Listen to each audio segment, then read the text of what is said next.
Salam makan sehat. Mari makan sehat agar tetap sehat. Hiduplah dalam pimpinan Roh Kudus versus hidup dikuasai Roh Kudus.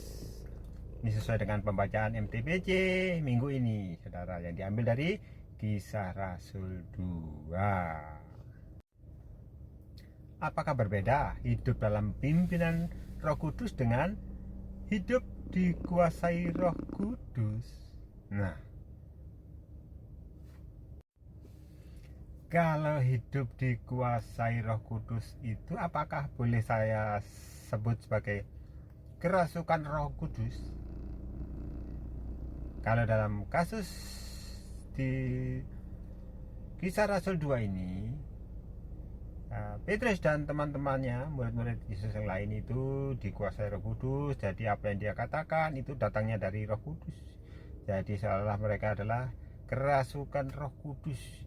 Jadi apa yang dilakukan mereka itu bukan kemauannya sendiri, tetapi kemauan yang didorong oleh Roh Kudus. Sedangkan hidup dalam pimpinan Roh Kudus itu ada peran aktif dari yang dipimpin dalam melakukan sesuatu, mengikuti pimpinan tuntunan Roh Kudus.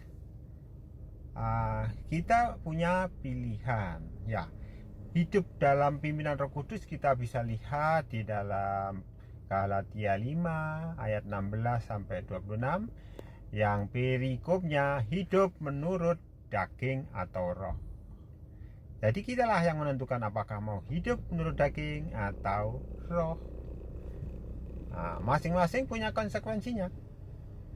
Jika hidup menurut daging, maka konsekuensinya seperti yang ditulis pada Galatia 5 ayat 21, ya. Bahwa barang siapa melakukan hal-hal yang demikian, yang perbuatan daging yang banyak itu, termasuk iri hati, kepentingan sendiri, maka ia tidak akan mendapat bagian dalam kerajaan Allah. Jika kita hidup menurut roh, maka kita akan menghasilkan buah roh, dan kita tidak akan hidup di bawah hukum Taurat, ya.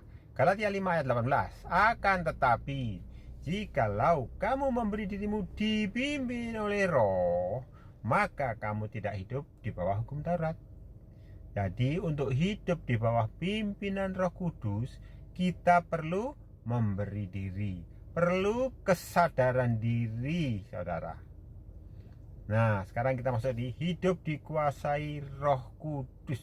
Nah, peristiwa Pentakosta adalah peristiwa di mana murid-murid Yesus Kristus dikuasai oleh Roh Kudus. Kisah Para Rasul 2 ayat 4 begini. Maka penuhlah mereka dengan Roh Kudus, lalu mereka mulai berkata-kata dalam bahasa-bahasa lain seperti yang diberikan oleh Roh itu kepada mereka untuk mengatakannya. Dan pada Kisah Rasul 2 ayat 18 dikatakan seperti ini. Mereka akan bernubuat, saudara.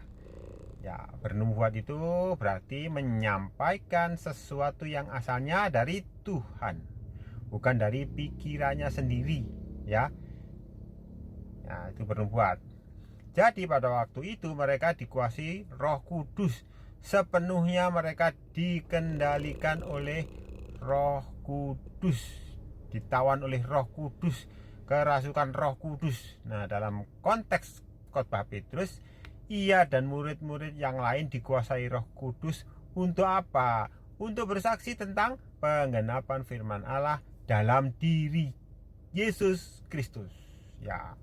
Dan meminta agar mereka memberi diri dibaptis dalam nama Yesus Kristus untuk pengampunan dosa.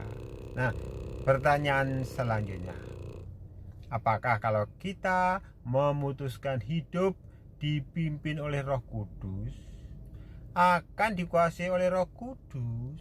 Nah, kalau menurut pendapat saya, ya. Semakin kita memberi diri untuk dipimpin Roh Kudus, semakin kita dikuasai oleh Roh Kudus. Jadi perbuatan daging menjadi tidak menarik lagi untuk kita. Kita sudah nggak tertarik untuk mabuk-mabukan, untuk pesta pora, untuk hal-hal yang merusak kita ya, yang merugikan orang lain, kita nggak tertarik itu. Kita akan bersuka cita atas keberhasilan teman kita. Itu tandanya, bukan iri hati.